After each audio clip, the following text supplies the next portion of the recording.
Historical background में emotional intelligence के हमने जान लिया था।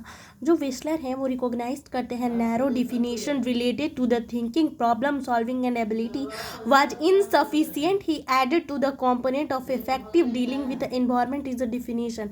और वो डिफाइन करते हैं, किन चीज़ों को डिफाइन करते हैं कि जो नैरो डिफिनेशन है थिंकिंग प्रॉब्लम सॉल्विबिलिटी इससे ज़्यादा है इंटेलिजेंस एट द एग्रीगेट और global capacity of the individual to act purposefully think rationally and deal effectively with his environment. Weisler and the other researchers recognize the importance of non-intellective ability in predicting the individual ability to succeed in a life.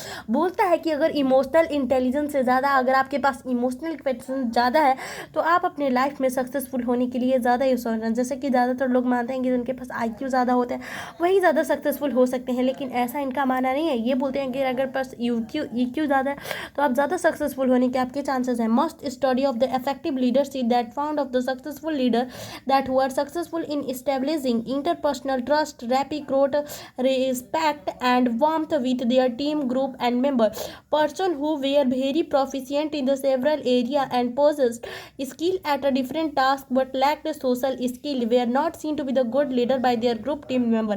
बोला गया है कि ज़्यादा जो study किया गया है effective leadership trait के बारे में, सक्सेसफुल लीडर्स के बारे में, वो सक्सेसफुल हुए हैं इंटरपर्सनल ट्रस्ट में, रेसिप्रोकल रिस्पेक्ट और वार्मथ इन देयर टीम और ग्रुप मेंबर, जिनके पास बहुत ही ज़्यादा प्रोफेशनल स्किल होता है और लेकिन सोशल स्किल्स की कमी होती है, वो कभी अच्छे लीडर्स नहीं बन पाए।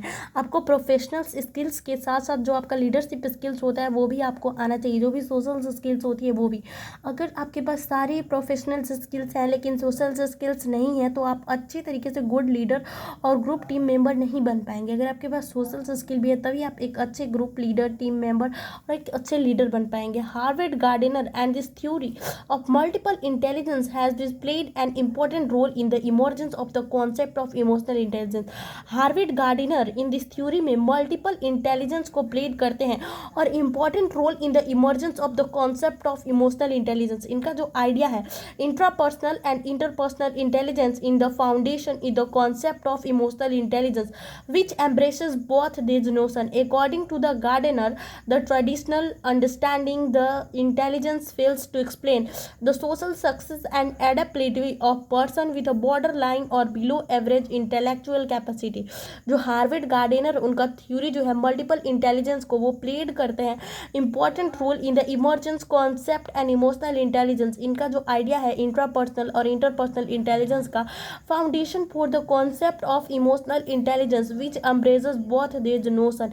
According to the Gardner, the traditional understanding जो भी है इंटेलिजेंस को एक्सप्लेन करने के लिए social success adaptability with the person with the blue जो बिलो एवरेज है इंटेलेक्चुअल कैपेबिलिटी। अगर आपका जो अगर आपके में सोशल कैपेबिलिटी ज़्यादा है और जो इंटेलेक्चुअल कैपेबिलिटी है वो बिलो भी है तब पर भी आप ज़्यादा सक्सेसफुल हो सकते हैं। मल्टीपल इंटेलिजेंस थ्योरी ये भी करती है। देखिए verbal, visual, logical, kinesthetic, musical, interpersonal और नेचुरलिस्टिक जो क्या क्या चीज़ें होती हैं इनको समझिए मल्टीपल इंटेलिजेंस थ्योरी के थ्रू। तो वर्बल चीज़ें क्या होती है कि using language to present idea, इसमें हम लोग क्या करते हैं कि लैंग्वेज को प्रेजेंट करते हैं आइडिया के लिए, एक्सप्रेस करते हैं इमोशन को और परसीव और अदर को। विजुअल में हम लोग क्या करते हैं creating and interpreting visual image, हम लोग क्रिएट करते हैं और इंटरप्रेटिंग करते हैं विजुअल इमेज को। लॉजिकल में क्या reasoning, logical thinking and solving, हम लोग रीजनिंग करते हैं, लॉजिकल थिंकिंग और सॉल्व करते हैं प्रॉब्लम को, ये लॉजिकल चीज़ें होती है। काइनेस्टिक चीज़ें में क्या होती है कि एक्सप्रेस एंड फीलिंग जो थिंग्स होती हैं फिजिकली हैंड ऑन वर्क, जो एक्सप्रेस है और फीलिंग थिंग्स उसको हम लोग हैंड ऑन वर्क करते हैं। म्यूजिकल चीज़ में क्या होती है creating a rhythm to express a mood, ठीक है। इंट्रापर्सनल क्या होती है understanding on thoughts and feeling clearly, हम लोग को अंडरस्टैंडिंग होती है खुद के थॉट्स के बारे में और फीलिंग हम लोग को क्लियरली होता है। इंटरपर्सनल क्या होता है understanding feeling needs and purpose of other, understanding feelings needs and purpose of other. Interpersonal में क्या होता है कि हम लोग अंडरस्टैंड कर सकते हैं फीलिंग को, दूसरों के नीड्स और पर्पज ऑफ अदर। नेचुरलिस्टिक में क्या होता है कि अंडरस्टैंड करते हैं नेचर को, seeing patterns in nature and classifying thing, understand करेंगे नेचर के चीज़ों को, उसके पैटर्न्स को देखेंगे कि नेचर में किस तरीके से फ्रूट्स आते हैं, किस तरीके से जाते हैं और क्लासीफाई करेंगे चीज़ों को कि कौन से फ्रूट जो होते हैं कौन से मंथ में आते हैं, उनके फ्लावर्स कब लगते हैं, तो उनके बेसिस पे क्या करेंगे उनको क्लासीफाई करेंगे तो वो नेचरिस्टिक्स हो जाएंगे, ठीक है ना। अब बात करते हैं आगे। Sternberg in 1985 the tracking theory of the intelligence, उन्होंने कौन सी थ्योरी दिया? Tracking theory of intelligence. Introduce the concept of practical intelligence, इन्होंने हम लोगों को इंट्रोड्यूस कराया किसके कॉन्सेप्ट से? प्रैक्टिकल इंटेलिजेंस के। He define at the ability to accomplish personally valued goal adapting to the environment, वो वैल्यूड गोल को क्या करते हैं? एडेप्टिंग करने के बारे में बोलते हैं।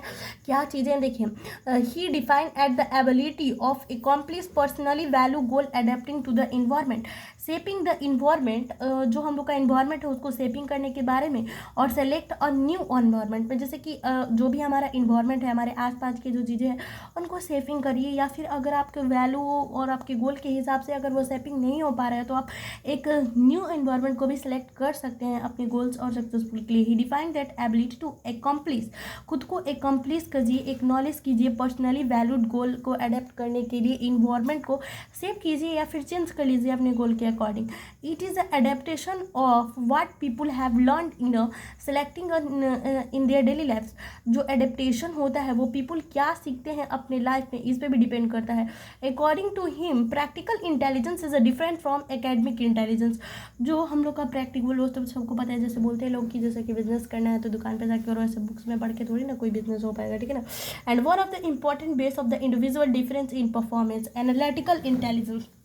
अब देखो एनालिटिकल इंटेलिजेंस में क्या होता है? मेंटल स्टेप्स और component use as a solve problem. एक होता है क्रिएटिव इंटेलिजेंस, उसमें क्या होता है कि experience way of the faster insight, ठीक है।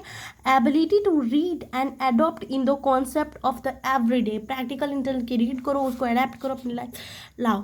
अब हम बात करने वाले हैं Salovey and Mayer was the first to coin the term emotional intelligence. Salovey और मेयर जो है वो फर्स्ट है जिन्होंने कि क्वाइन किया टर्म को emotional intelligence in 1999, which was later popularized by the Goleman. इसको पॉपुलराइज किसने किया? गोलेमन ने। When he wrote in the best selling book emotional intelligence, जब उन्होंने अपना बहुत ही ज़्यादा बिकने वाला बुक लिखा इमोशनल इंटेलिजेंस।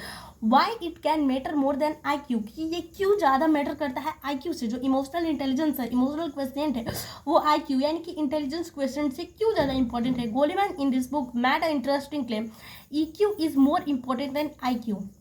EQ जो है वो ज़्यादा इंपॉर्टेंट है IQ से। According to him IQ only contribute 20% and individual success and EQ contribute 80%. Since Goleman talked EQ in the context of the workplace, and he also said contribution is a 66% in all the job, or 85% in a leadership role, and importance of EQ in effective leadership, and have emphasized by the Goleman in this all work. इनके द्वारा ये कहा गया कि जिनके पास IQ होता है वो सिर्फ 20% मैटर करता है, लेकिन इमोशनल क्वेश्चन जो होता है 80% मैटर करता है। वही जब आप लीडरशिप के रोल के लिए जाते हैं तो ही सेट द कंट्रीब्यूशन इज 66 और 85 लीडरशिप का रोल होता है, तो EQ ज़्यादा इंपॉर्टेंट है। और लीडर जो वही अच्छे ज़्यादा बनते हैं जिनके पास EQ ज़्यादा अच्छा होता है। ओके।